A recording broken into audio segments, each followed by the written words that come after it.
Let's get weird, buddy. Let's get weird. Guys, where are we? Well, if there's a bright center to the universe, you're on the planet that it's farthest from. Welcome to the Outer Rim. Enjoy your stay.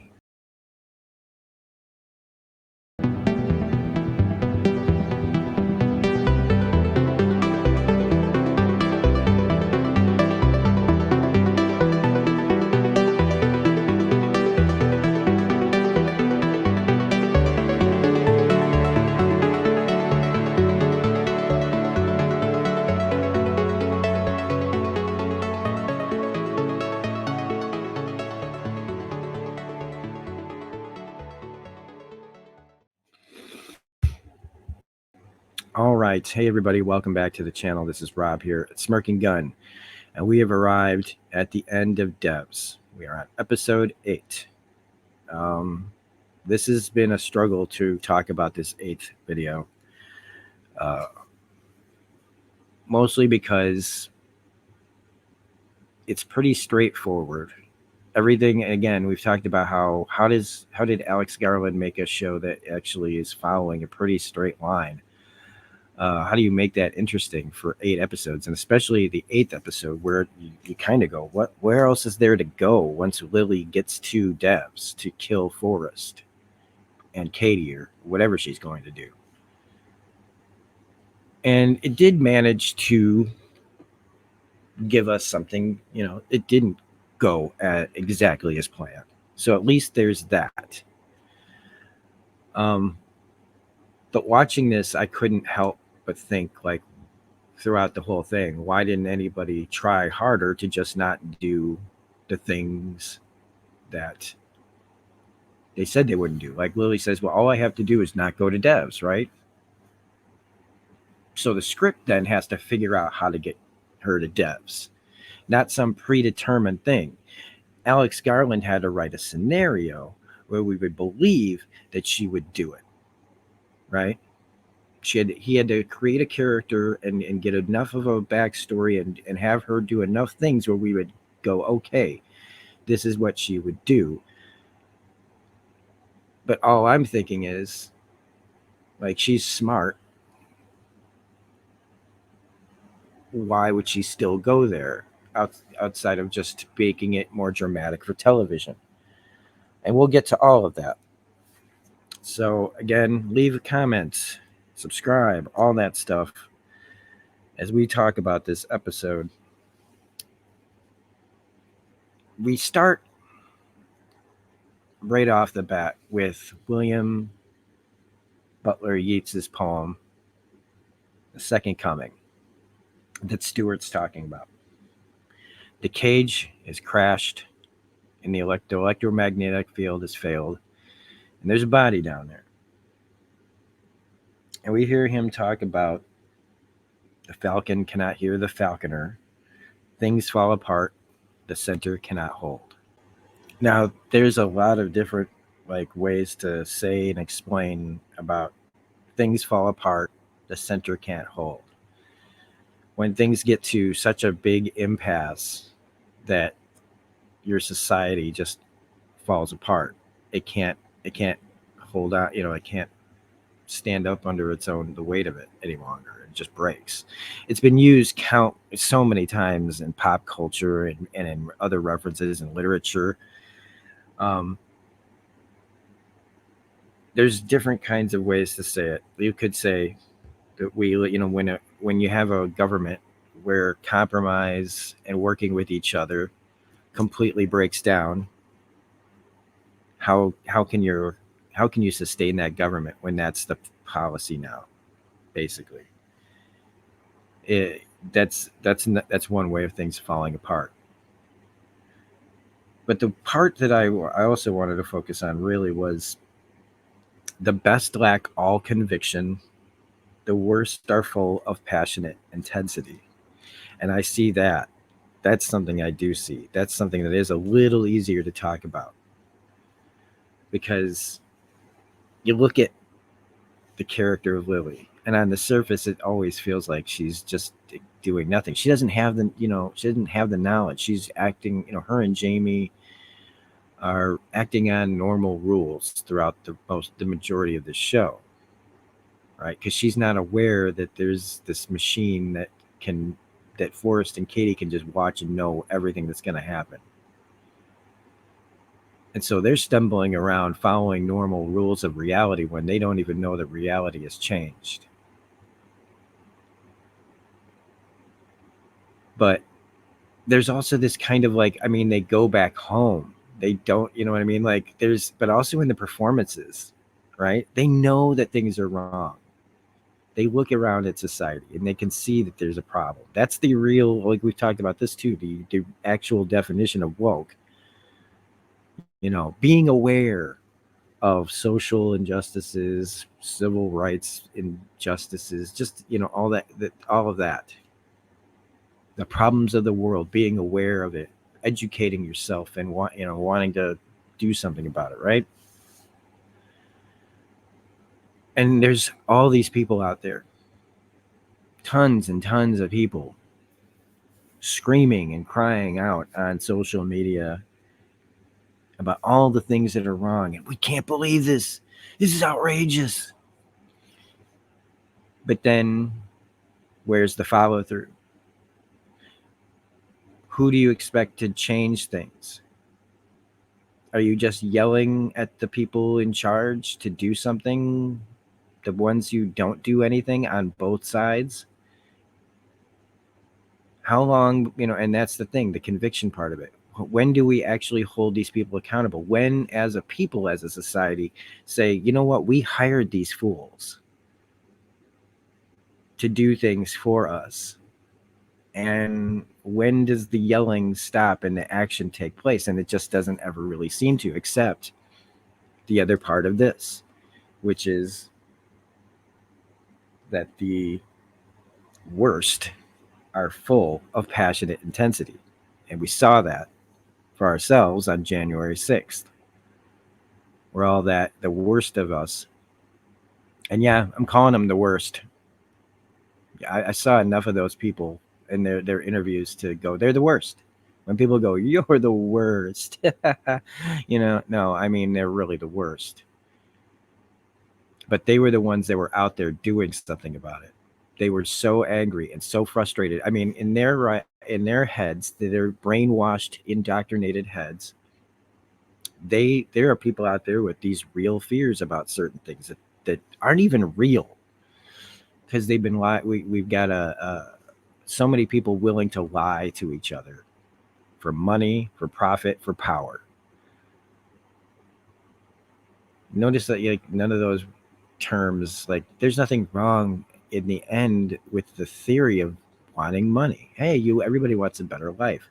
There's not always a problem with wanting some power to feel, hey, maybe I can do some good and all this. But we rarely, in the end, in action, we ever really see it benefit us in ways that are, the way that we accept it.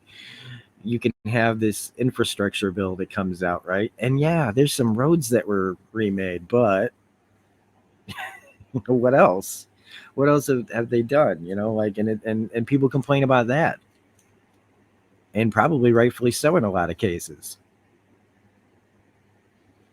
But the people out there that are doing something are the ones that you don't want doing something.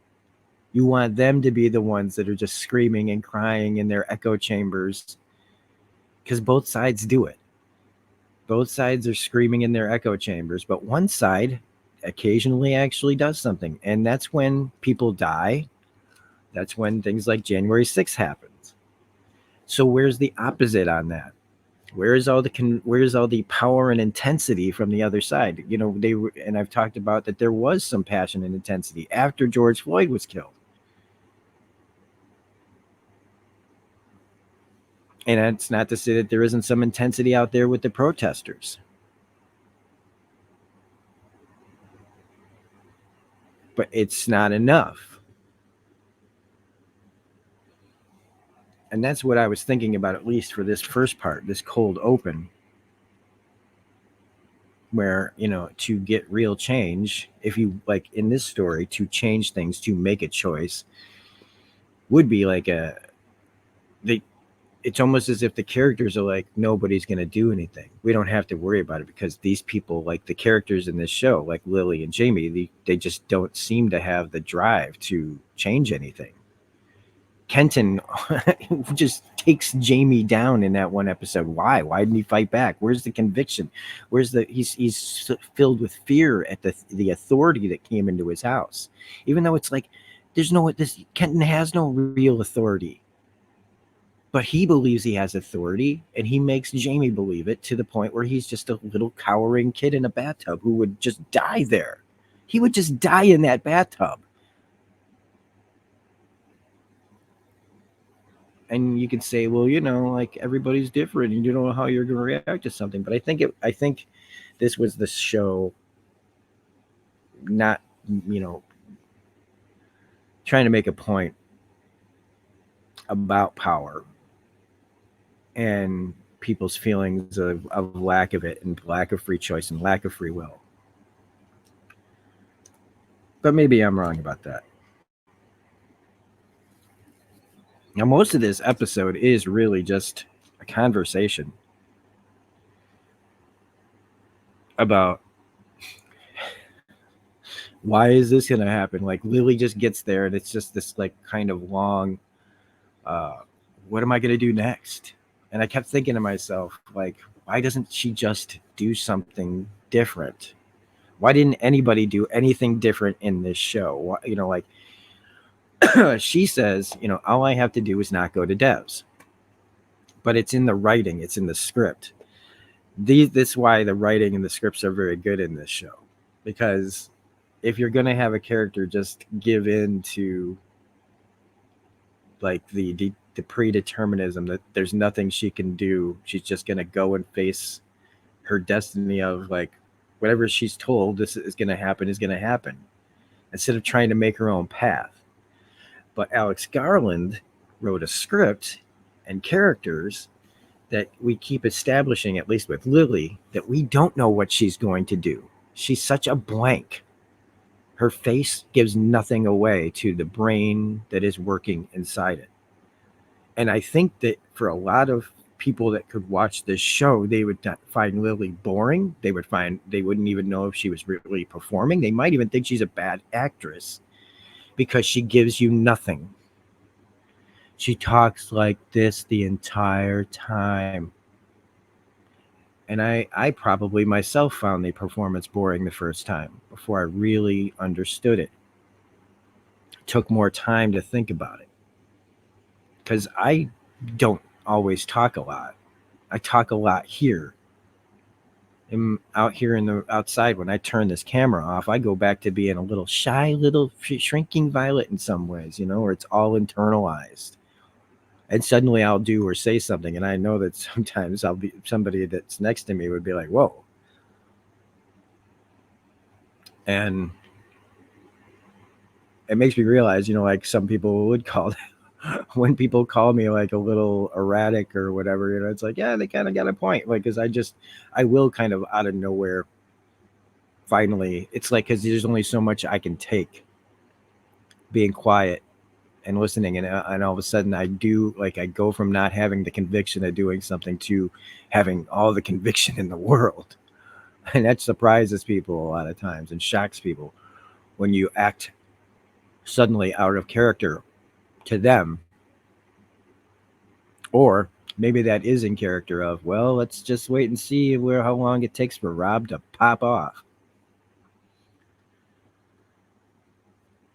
So it was a little frustrating to figure out how to talk about this because it really is just Lily goes there, she eyes all the tech, she goes behind the door, and there's Forrest sitting there, and he's all calm and just come on in, because this is something he has seen over and over and over again. This is something Katie has seen over and over and over again, and they're just playing it out like just they've given over to it. All he has to do is just not be where he is. But he just feels like there is no choice. But he wants to get to that point. They wrote that. So it's like another smart writing thing, is Alex Garland put it in there that they can't see what happens after what Lily does. So that obsession is why they're there. They're not there because they want it to necessarily happen, but they have to know what happens. Even if it's the last moment of their lives, they'll at least have that answer. And I'm sure that there's more to it than that. And anybody that has a hard time with this last episode, or feels like it didn't stick the landing, or feels like it was underwhelming or whatever, I honestly can see where you're probably coming from, because this isn't a show that's giving you what you want, even though it's going pretty straightforward. Even the end, even the twist that we go, well, something's going to happen. Clearly there's going to be a choice that happens. Clearly there's going to be something that will affect the overall outcome to give us something different than what Forrest and Katie is going for. But in that, it actually becomes more straightforward, because that's what most shows do. There's that very last second thing when you think that all hope is completely lost for a hero or whatever, or the villains are going to absolutely win, or they're going to be proven right. There's always that last second right turn where things go, oh my God, and shit goes down and it's resolved, and you're like, oh my, like, the bad guys lost. I can't believe it. How did this happen? And there was part of me that wondered if this show would just follow that straight line that it has been on, which would be that it just all goes down according to plan and the show's over. And again, you could go, well, what was the point of that? Well, the point would have been that the show was exactly what it was presenting itself as. But I feel like in the 11th hour here, we do get that twist. But that twist is also predictable.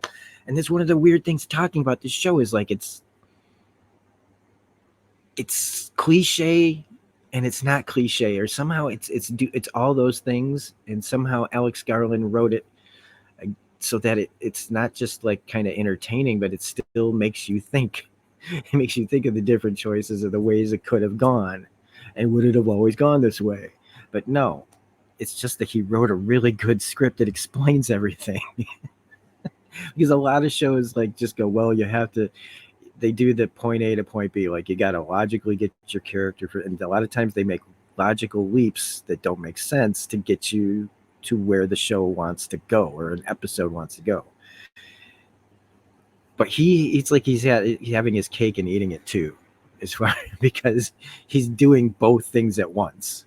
He's giving you exactly what you expect and exactly what you don't expect at the same time.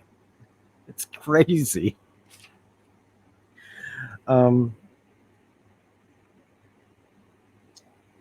so she, like, she's sitting there, like they say, she's like, I'm a person that can make no decisions, that has no choices, that follows a path I can't see. I'm not choosing my own words, like not consciously doing anything. And he's, I can't take what you never had. Like, I didn't take anything from you. She feels like you took Jamie from me. But in his eyes, it's like life is something we watch unfold. Like, all of it's just. So when he just says everything's going to be all right to Jamie and all this other crap that he knows isn't true,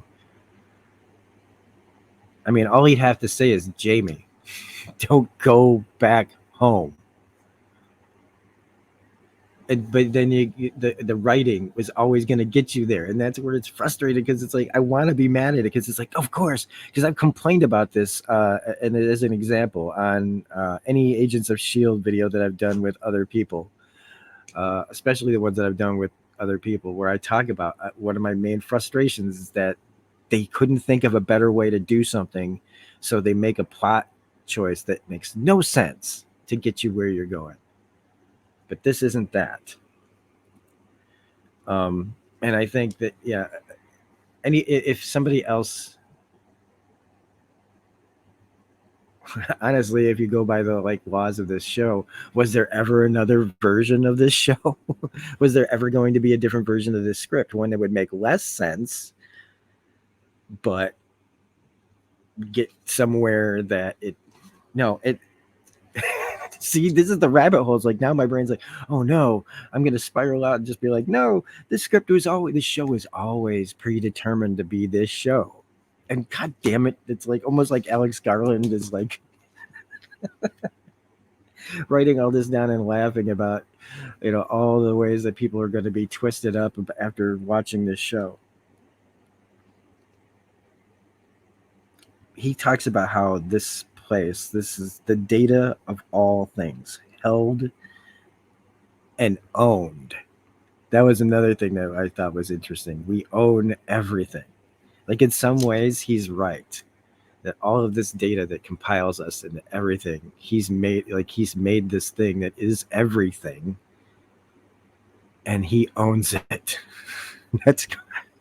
That is such a billionaire. Like this is like, I think, the ultimate billionaire wet dream, right? Is to own everything. He created something that can simulate everything that has ever happened. Holy crap, Our life is no different than a simulation going through fixed emotions. Okay, that's another thing that's gone on. Like people joke about how we're like in a simulation like the Matrix, that we're all in a computer system. And that's that just feels like a cop-out for like being like, the things it is what it is, because there's no free will, we're just batteries for the machines.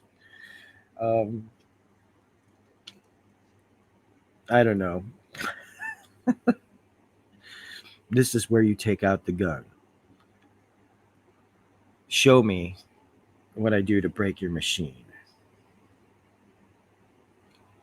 So it feels like she's just on like, okay, now I do this. It was a little frustrating to watch this whole section and I think it's just because I've seen so many stories not do this. So many stories that do follow, like they follow the basic plot, but they're not aware of it. And in this, it's like they're not aware of what they're about to do, but they just do it without any, like, he just says, this is where you take out the gun. So she takes out the gun. Would she have taken out the gun if he didn't tell her that this is when she takes out the gun?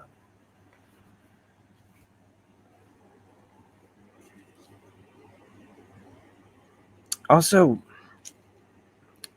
she basically, she knows, she's like, this is where we die here.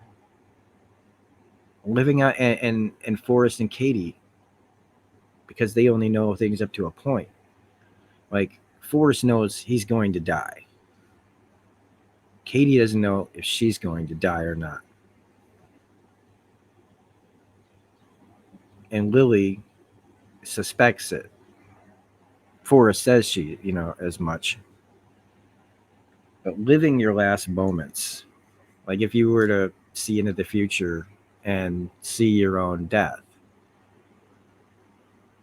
I just find it odd that they've watched all this up to this point and they just, I don't know. I guess it's hard for me as a person to not go, well, why wouldn't you just run the opposite direction? But the script has these characters that have been written to want this decision, that obsession. They have to know, even if it means their own death. But it also explains, it's where Lily talks about messiahs. And they're all how they are. But Forrest is like, messiahs get resurrected. And he tells her to do it, and she shoots him in the eye. Good shot, by the way, and a good effect. The alarm sounds, the vacuum seal is broken. And this is him showing her, right? She wants to see what she does. So they sit down and they play it all out. So they've seen this all happen before. many times. And now Lily's seeing it for the first time. She sees how it all goes down. She shoots him in the eye. The electromagnetism fails. The vacuum seal is broken, and they crash. And he dies in the fall. Well, he died when the gun went through his brain. The bullet went through his brain. But she dies when she suffocates in the vacuum chamber where there's no air. And that's it. And she knows that she shoots him for what he did to Jamie.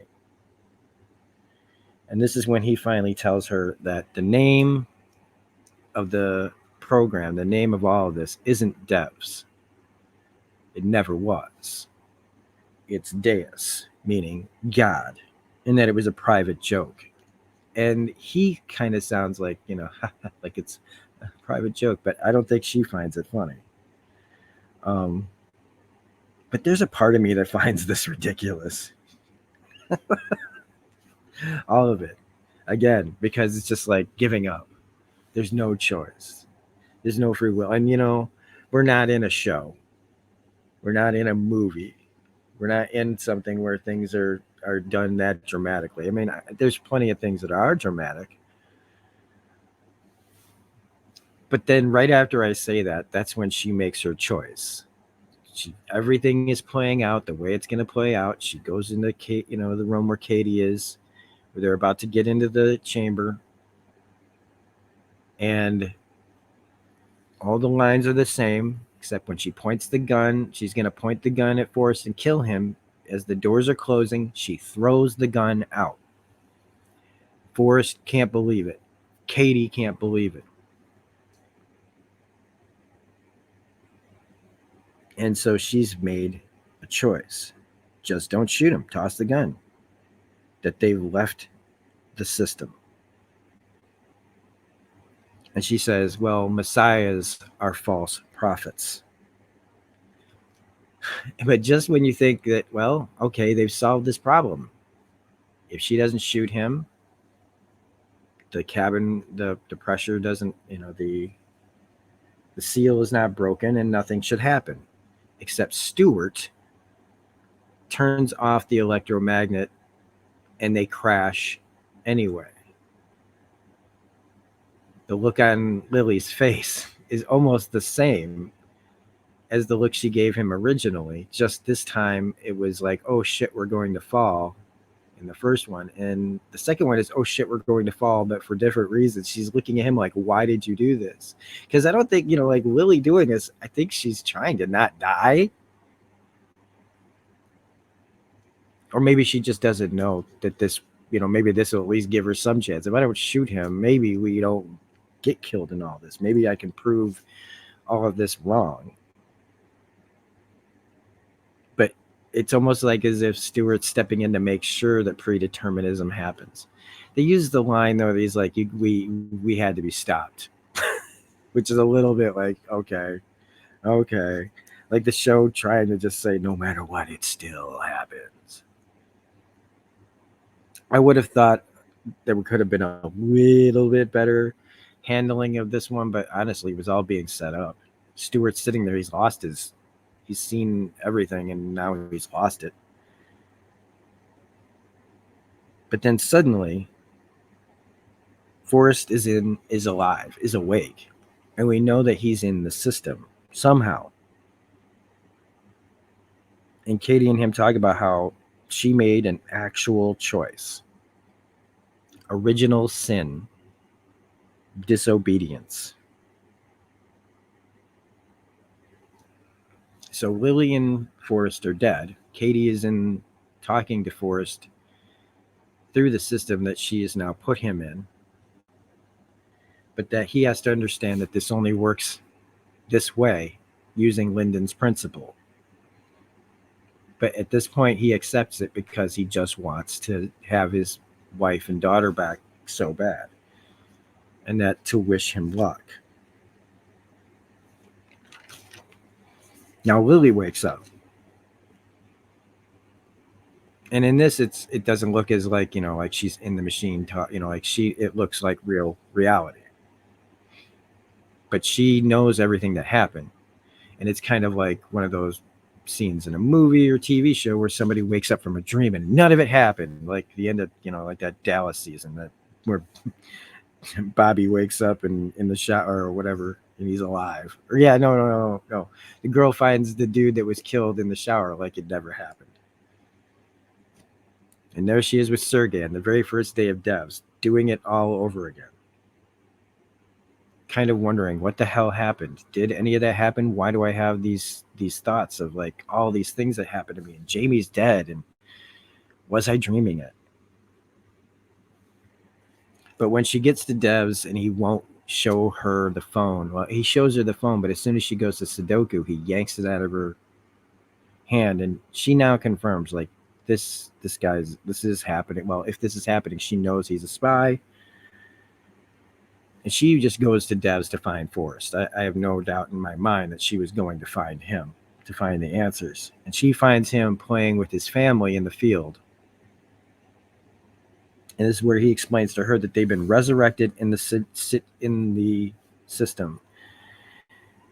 That it's like the simulation is like an afterlife, a paradise, multiple worlds in this machine that can create all these different, that can show all the different universes that they say exist, where all the different choices that you make are endlessly playing out. But in this one, you get to be in a paradise where you can have everything you want.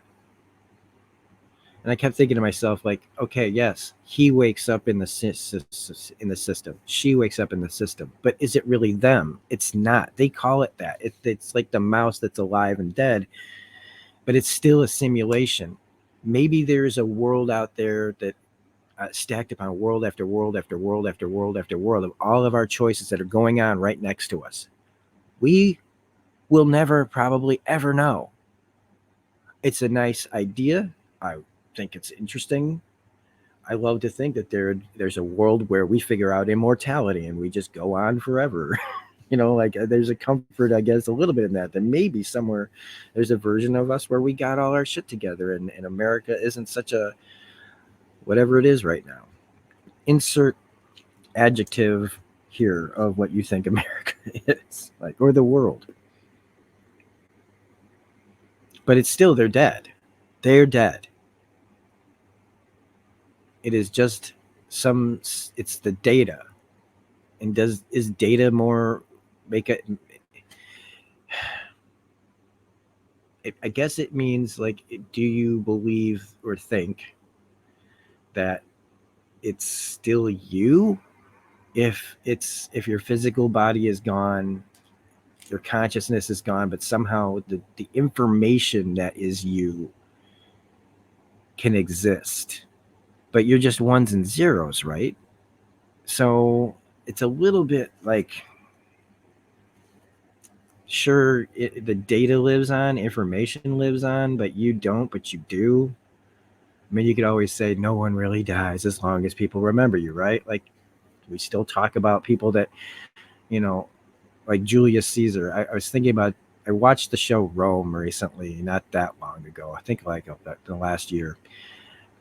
And why am I talking about this?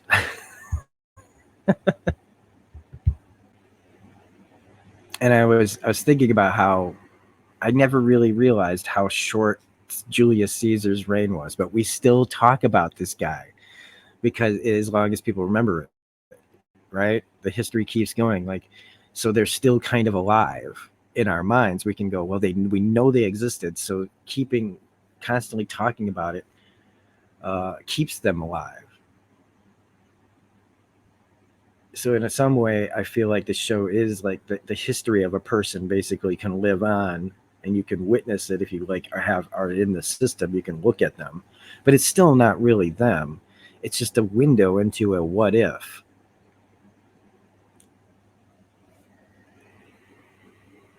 He says,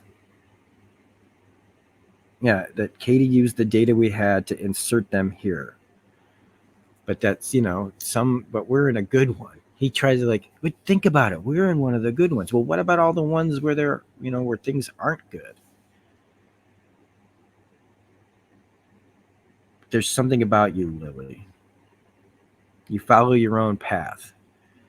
That's why you are special. And I think that there are a lot of people out there that could be more like, that are like Lily, the people that I like to think that I follow my own path. I think a lot of people are sheep. They don't mean to be.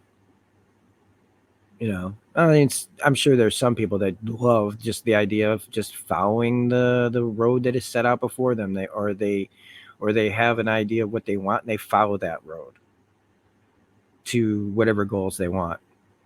And that's their path. That's their own path. But I mean, a lot of it is just like predetermined. They want certain things to happen, so they do the things to make sure that that predetermined thing happens, or at least as close to that as possible. And I like to think that I just kind of, maybe it's that kind of pretentious sounding, like I do what I want to do, and I'm gonna always, if somebody tells me to make a left, I'm gonna make a right, even if that right is right off a cliff. But I think I at least try to make an effort to, and I struggle and I fail, and then I struggle and I fail some more, and sometimes I succeed, and then in those successes, it's when I've done something that is unlike me, but something that I should have done a long time ago. When I think about that line again about the lacking of conviction, suddenly those that lack conviction can, just because you lack conviction now doesn't mean you have to have a lack of conviction always, but not all the time. Like there's some people that'll be out there like constantly fighting, but sometimes you just have to do one thing that can change things, and that one thing can lead to other things. And once you get on a roll with that, you following your own path, you can like get somewhere. And I almost feel like this entire video is word salad. I can't wait to like listen to myself try to talk about this, and whether or not this version that I've talked about, going on 36 minutes now, somehow is the version that I'm going to release to everyone. And I'm like, all I'm thinking about is somebody asked me to do this show, and I feel like I am completely failing at the end because it's so. It's a good show that brings up these kind of topics. But just like this show sticking the landing, like you want a show's finale, whether it's a limited series or goes on forever, to stick the landing. And I feel like I don't even know if the show completely stuck the landing for most people who would go, oh, that's it. Or there's other people that'll think, oh my God, this changes everything. This makes me rethink everything. And both of those statements are valid. Depending on how you look at it. In the end, just to wrap it up, because they're in a simulation in the machine, but if Forrest is gone, how does this keep going? Well, enter the senator. Katie's also trapped in there, so they had to figure out how to get it working again after Stewart left. How do you get anybody in there? And now they need that government oversight, right? Now they have to, in order to keep this thing going, they have to let in government to keep the lights on, to keep Forrest and Lily in this simulation. And all I could think of was, this is like, there's more story here, but now we get to make up how we think it's going to go. The thing that Forrest feared was oversight. So what could happen to this thing? Will this thing turn out to be a place where, rich people just stick themselves like in any reality they want? Will this become some video game? Will this become a super rich afterlife? Will there be, ways for people we can all go there? Will this be what people think is heaven? It's like, we don't know if there's a real heaven, but we can, after you die for a certain amount of money, we can put you back and you can live on forever, and your family can come and visit you and watch you. It can become a fucking theme park, or it could be used for all kinds of other applications to get one over on your enemies. You want to know if the Russians are going to make a move on you? Go to the machine. But for Lily, at least, it's much simpler. Lily goes to Jamie, which, let's face it, in the end, they never should have broken up. And she holds him, and he's this, for him, in this data, the data version of Jamie, it's still Jamie's data, meaning he hasn't seen her in a couple of years, and she just rolls up on him, puts her arms around him and embraces him because, she saw him get shot. I mean, he got killed bad. He got shot a lot. And how we see his look of her over his shoulder as she's hugging him, and how he just slowly embraces her and accepts it. And that's the end. And we see that it changes from DEVS to DEVS.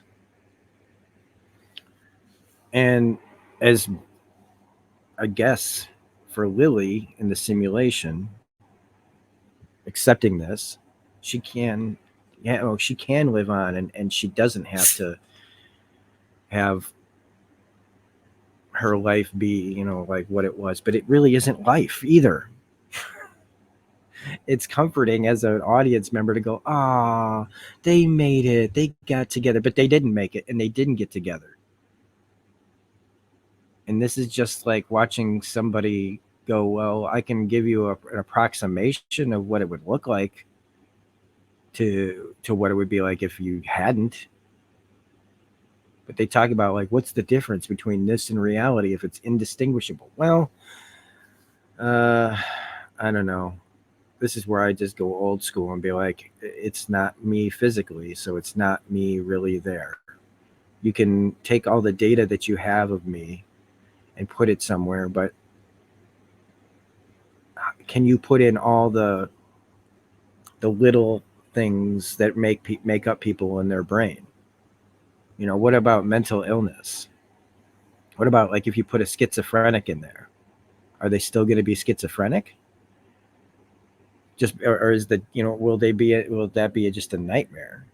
I don't know. You know what I mean? Like, what follows you through there? What are the things that would, like, if you were mentally ill, wouldn't you just create a terrible reality for yourself in there that would still reflect how you were when you were alive? Or would it be the perfect, I don't have schizophrenia in here? All kinds of crazy questions pop up for the end of this show that could lead to, like, endless conversations. And that's good. I love it when this kind of show pops up and can have the conversation going and going and going. And this, I think one of the things that might even have helped this video was to have more than me talking about it. This would have been a great, like, time for if I had done some research and said, I would like to talk to somebody in the world of determinism or quantum computing, or even if I had been able to contact Alex Garland or one of the actors or somebody that knows anything about this, or somebody who, knows some of the poems.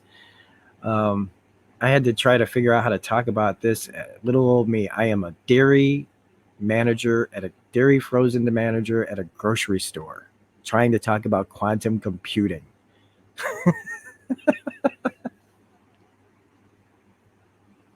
So take what I say. There might be one person out there going, what? You mean he ain't a scientist?